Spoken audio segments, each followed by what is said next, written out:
police harassment simply for asking questions of this government or choosing to voice an opinion on the state of affairs in our country.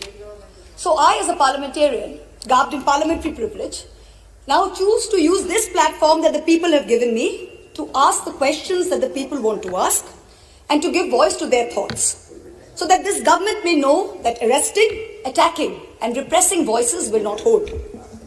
I trust my honourable colleagues on the treasury benches will not shout me down, that you, Mr. Honourable Chairman, sir, will let me speak for the entirety of my allotted time, and that Lok Sabha TV, paid for by taxpayers' money, will not turn the screens off. The American journalist Elmer Davis's words about the United States are just as relevant to the celebration of the 72nd anniversary of the birth of our republic. That this republic was not created by cowards, and cowards will not preserve it.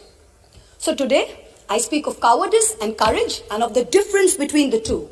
Of those cowards who hide behind the false bravado of authority, of power, of hate, of bigotry, of untruths, and dare to call it courage.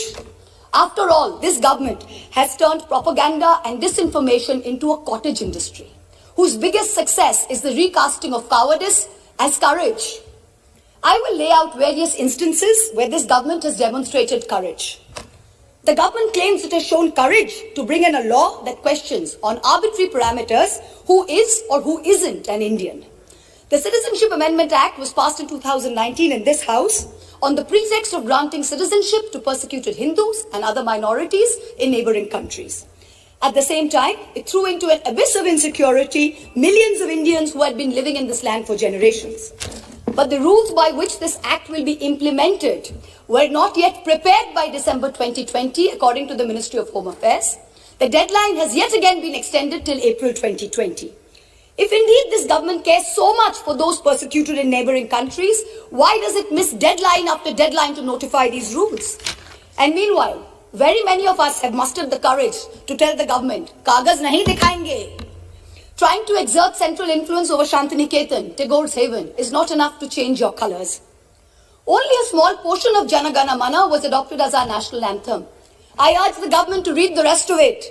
Maybe it will help you understand Tagore, as you call him, and Bengal a little better. My colleague, the respected floor leader of the Congress party, happened to also quote these very words. But I think repeating them over and over again would do our nation some good. Ahoraho tabo ao bhan procharito shunitabo udaro bani. Hindu, Bauddha, Sikh, Jain পারসিক মুসলমান ও খ্রিস্টানি পূরব পশ্চিম আসে তব সিংহাসন পাশে গাহে প্রেম হার হয় গাথা জনগণ ঐক্য বিধায়ক জয় হে. Hail unity, hail religious diversity. The courage to make India, the world's greatest democracy, into a virtual police state whereby a single dubious complaint, both an eminent member of this House as well as one of India's most veteran journalists, is charged with sedition. The courage to try and take over every state government by hook or by crook, whether you have won the popular mandate or not. You claimed you were wedded to constructive cooperation and cooperative federalism.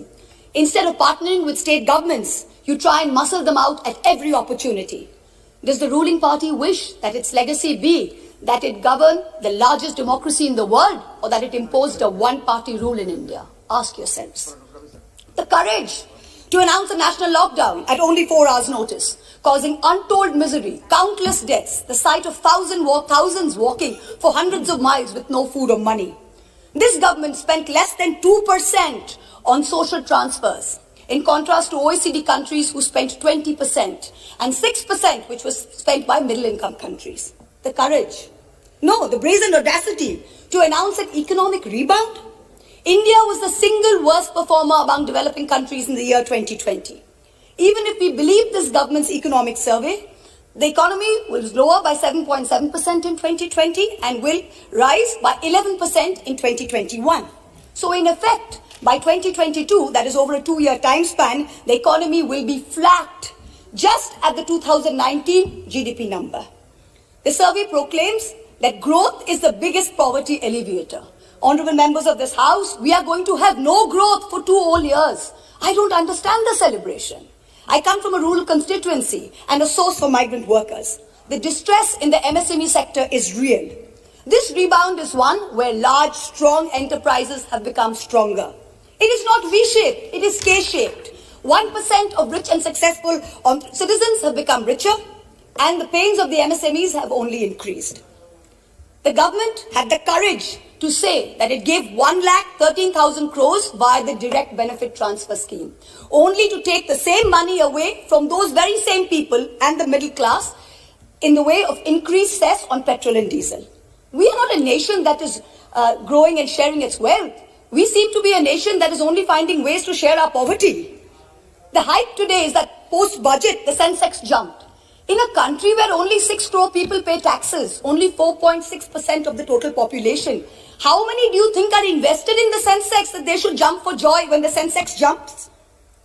The courage to use the official channels of the Ministry of External Affairs to respond to social media posts by an 18-year-old climate activist and an American pop star, when not even one single ministry has been deputed by this government to try and look out for the food, water and basic sanitation needs of the farmers and their families who have been camping at the border for almost 90 days.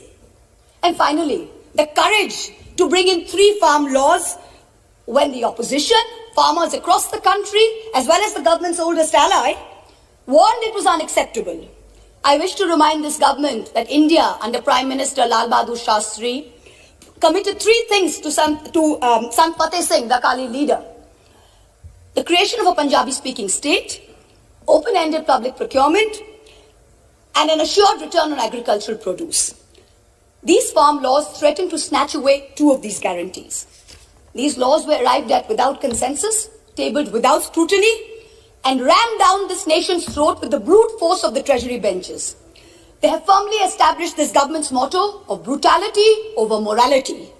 And everyone else in this country has been portrayed as a coward or a terrorist, from the farmers to the students to the old ladies of Shaheen Bagh. You say you have courage. You claim you have done so many things that no other government before you has done. Yes, that is true. In true fascist fashion, you have made every act of pettiness, of vengeance, of hate, of bigotry a part of your narrative of courage. The reason no one has done it before you is not because no one had the courage, but simply because it was not the right thing to do. Has that thought ever struck you? And India's tragedy today is not just that her government has failed her, but that her other democratic pillars, the media and the judiciary, have failed her too. Lord Hayne, the Labour peer, said in the House of Lords, "What is the point of being a member of Parliament, either in the Commons or in the Lords, if you don't discharge your responsibilities? And, where appropriate, use the privileges that you have in order to promote justice and liberty." So today, like a true child of Bengal, I will stand here and be courageous. Trust me, Mr. Balu, we have not lost the fighting spirit. Even though the government spin factories will later portray it as cowardice or even plagiarism, I will lay out a few home truths by using my parliamentary privilege that guards me from charges of sedition and contempt for anything I say in this House. And Mr. Law Minister, sir, if you're present on the premises, with all due respect, this time you have neither the right to shut me up nor to try and get my words expunged from the record. The sacred cow that was the judiciary is no longer sacred. It stopped being sacred the day a sitting Chief Justice of this country was accused of sexual harassment, presided over his own trial, cleared himself, and then proceeded to accept a nomination to the upper house within 3 months of retirement, replete with Z+ security cover. The judiciary stopped being sacred when it chose to squander the greatest opportunity that any bench of the highest court of this land has ever seen to reinforce the founding principles of our democratic republic and to uphold the rights enshrined in Part 3 of our constitution. Instead, it let Mausa. 1 second, please. Please, Mau. He cannot discuss. Please, in the House. Please, wait. And Nishikant is a point of order. The minister is on his legs. Please, 1 second, please. Yes, Minister. 352(5) 352 point of order 352(5). Yes. Premchandra ji. She cannot discuss. 352(5). The Chief Justice, the conduct of the Chief Justice of India. Let the minister Here. Without giving the prior notice and approval of your chair.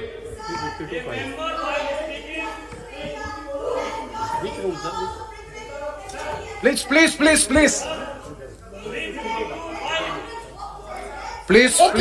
Please, Honorable. Sir. Please, Mahou Maitra ji, please be seated.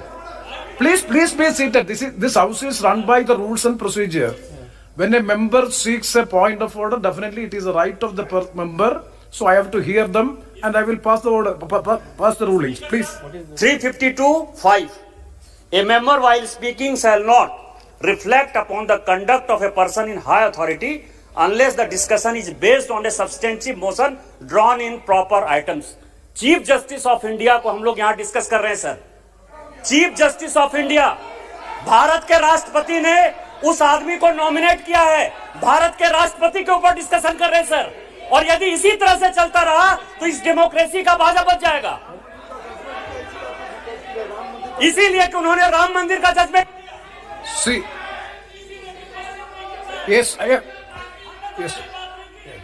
Yes, please, Saugata Rai ji, please.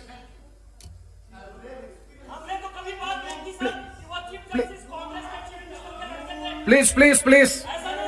Saugata Rai ji, please. Please.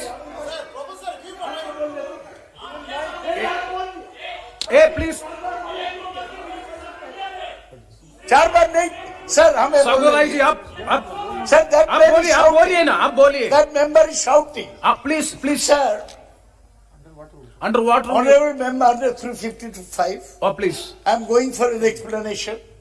When the honorable member Mahua Moitra spoke, she did not refer to any person by name. She did not mention anyone. And what? देखो आज आप कुछ नहीं समझते, बैठिए। Number 2, she referred to a person who was the Chief Justice. If that man would be Chief Justice now, no mention could be made against him excepting by way of impeachment or accepting by a substantive motion. That man is a retired Chief Justice. He is not a man in high authority, and his name has not been mentioned. Not one word of what Mahua said should be expunged. I appeal to your good sense, sir, and your fair play and justice, that don't let this lady be stifled by the minions of this ruling party. Yes, Honorable Minister. मैं ये कह रहा था chairman साहब, ये जो माननीय सदस्य बोल रही थी, इसने सेक्सुअल हरेसमेंट का आरोप लगाया चीफ जस्टिस ऑफ इंडिया पे। ये हमारे लिए शर्म की बात नहीं है, और इस हाउस में हम डिस्कस कर रहे हैं, और सौगत राय जैसा आदमी इसको डिफेंड कर रहे हैं। ये इतने विद्वान आदमी इनको डिफेंड कर रहे हैं। ये तो शेमफुल एक्टिविटी है। आप चीफ जस्टिस ऑफ इंडिया पे सेक्सुअल हरेसमेंट का आरोप लगा रहे हैं openly. Mahua Moitra ji, please. It is a misconduct of the member. Let me pass the observation of the chair. We will go through the proceedings. If anything, it is affecting the higher authority and anything which is unparliamentary, definitely it will be looked into. It will be corrected. Please try to avoid such observations. No, sir. Okay. Sir, it is extremely important that I not only not avoid please, sir. It is very important that I not only not avoid them, but I bring them up, because I did not accuse the honorable gentleman of sexual harassment. Please. Somebody else did. A trial happened which he presided over.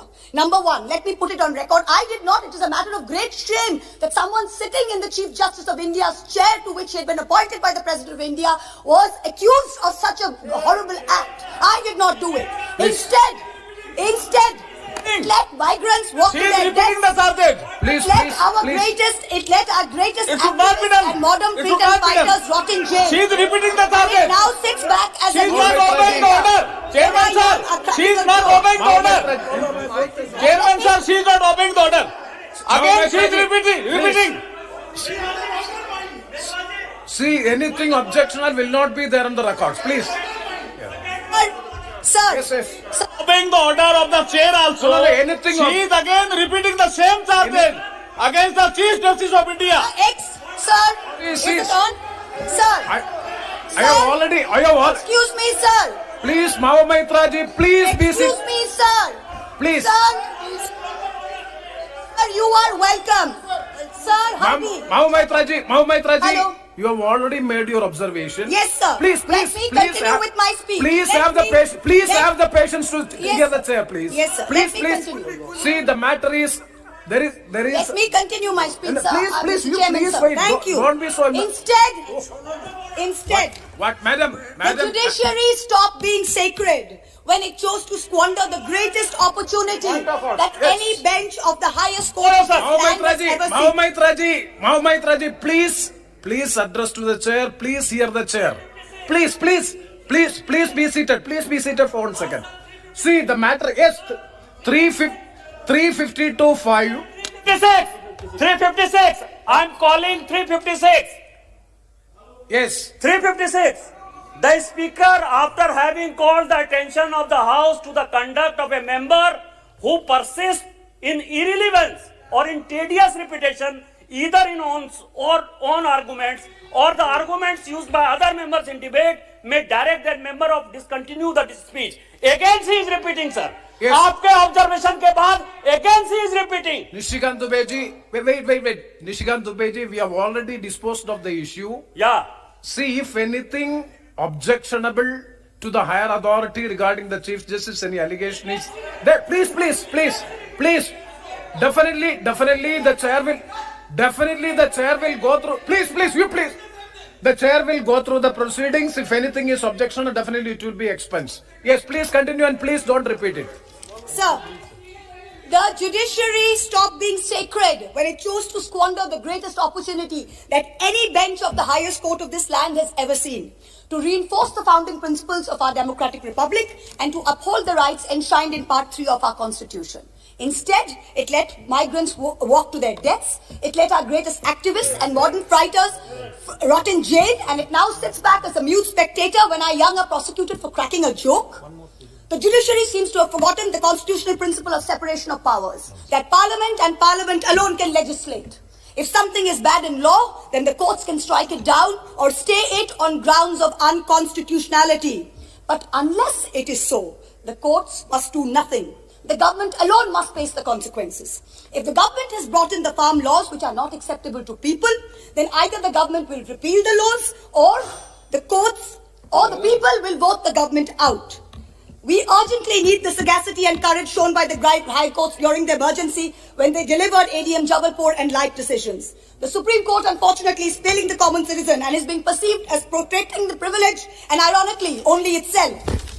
A very large section of the Indian media has plummeted to new depths, both in terms of lack of factual reporting as well as the total absence of journalistic ethics. And yet, even when the bar is so low, the WhatsApp chat leaks detailing correspondence between a large government-leaning media channel and the head of the TV ratings agency expose the utter filth and the crony capitalism that ironically this government claimed to be saving us from. What is left of the resilient media is being targeted with the provisions of the UAPA and other draconian laws. You keep taunting the Congress about the emergency, but India today is in a state of undeclared emergency. But the government has miscalculated. There is a fundamental difference between cowardice and courage. The coward is brave only when armed with power and authority. The truly courageous can fight even when unarmed. Do not forget this. Do not forget this when you tell the authorities in Ghaziabad to clear the protest site overnight with the help of the police and the bureaucracy. You are not being courageous. You're a coward wielding power. The truly brave came in droves from villages wielding nothing but the belief that their cause is just. Only They one were speaker? propelled. One speaker. They were propelled by the spontaneous tears of their leader, not by the force of their water cannons. Do not forget this when you block the roads and cut the internet off in 17 of Haryana's districts. You are not being brave. You are a coward wielding power. The state of Haryana gives 10% of India's air force and contributes to 11% of the total strength of the Indian Navy. Its people can neither be termed anti-national, nor terrorists, nor gaddars. Do not forget this. When a peaceful 60-day movement is insidiously hijacked and then you slap FIRs on Punjab's farmers. You are not being courageous. You are a coward wielding power. Bhagal Singh and Jassa Singh Ahluwalia, leading their missiles, captured Delhi way back in 1783 from the Mughals. Their descendants do not lead a lesson in courage from those who captured Delhi only in 2014. Tagore, in his poem, Bondi Bir, the Captive Warrior, an ode to Sardar Banda Singh Bahadur, wrote, এসেছে একদিন জীবন মৃত্যু পায় ভৃত্য চিত্ত ভাবনাহীন এসেছে একদিন that momentous day has arrived. In the 125th year of Subhash Chandra Bose's birth, the central government has made every attempt to hijack Netaji's legacy and weave it into their own fake, narrow narrative of courage. But this nation needs to know that Netaji had two clarion calls, both embodiments of his courage and his spirit. One was the salutation, Jai Hind. Today this government has replaced this national greeting with a narrow religious chant that it uses as a war cry to heckle, to bully, and to always remind the minority about who's in charge. Netaji's second call was Delhi Chalo, Chalo Delhi. This government falls over itself to pay lip service to Netaji, but in truth, you block the borders in Singhu, in Ghazipur, in Tikri with walls and spikes for all those who actually want to come to Delhi to tell you that much like Subhash Chandra Bose, they too will not accept any halfway house. Netaji told us never to lose faith in the destiny of India, and it is not India's destiny to be ruled by cowards. The time has come for us all to show courage. Please conclude. गिरते हैं शहसवार मैदान जंग में वो तिफिल क्या गिरे जो घुटनों के बल चले Repeal or nothing. Thank you. Very good. Shri PV Mithun Reddy, thank you very much. Thank you, sir, for letting me talk on the motion of thanks to the President's address. Sir, I would like to bring to your notice. ताज़ा तरीन खबरों और तज़ियों के लिए हमारा channel subscribe करें। अगली video आप फेसबुक पर देख रहे हैं तो हमारा फेसबुक पेज लाइक करें। मिलते हैं अगले वीडियो में। बहुत शुक्रिया। अस्सलाम वालेकुम।